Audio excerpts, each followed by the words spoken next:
Blunt Cerebrovascular Injury, Universal Imaging for All, by our friend Salim Rezaie, also Editor-in-Chief. Yes. And this is interesting. I mean, whenever you see a title like that, Imaging for All, every time, forever, always. And so Salim goes over some studies about, because we're worried about vertebral or carotid artery dissection in blunt trauma. Right. And that can be obviously very devastating. We don't have good tools to test someone out of it, right? By using like a score someone out of it. Yep. And we miss a lot of them, even though it's very, very rare.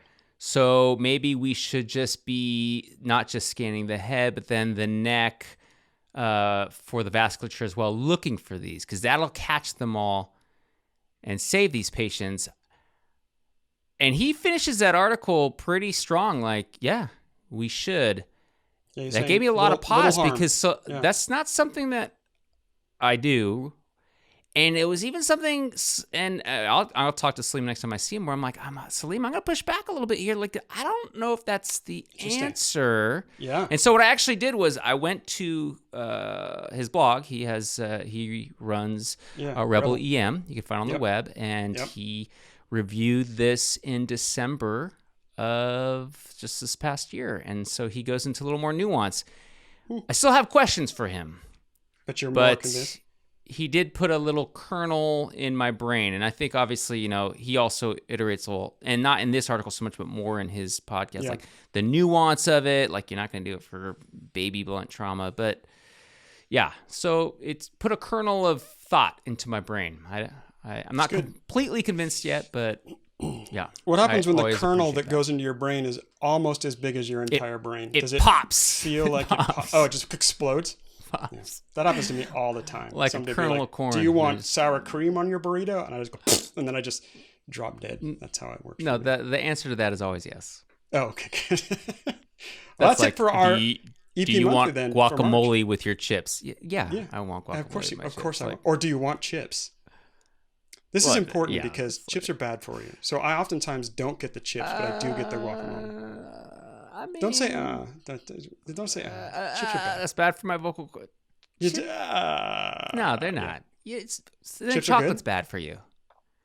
No, but I mean chips. I don't know if you can even be a doctor and tell me that chips are good. If you can moderately enjoy chips, they're not bad for you. But what if I have to eat an entire bag the second I taste one? Well, that's a self-control problem. It's like, that one cigarette you have a day, Aaron. Like, is it bad for you? The cigarette. Like, it's not a pack, it's a cigarette. I feel like I smoked 68 packs of cigarettes, a pounded a Goldschlager bottle, and I basically, and then I went to like one of those workouts with the football helmet where you spear you keep spearing the pad. That's what I feel like. I'm basically barely living, and my arm where the injection went in is like, it hurts. I'm going to say right now, I'm in pain. Tomorrow you'll feel better, and then you can go hug your mom. I know, exactly. My mom's vaccinated too. I've never been so impressed by science in the middle of all of the most depressing political environment so far of my life in the past 5 years. Impressive task of taking the entire world out of a pandemic with the vaccine. I'm pretty impressed by that. Yeah. I really am. It's the power of science.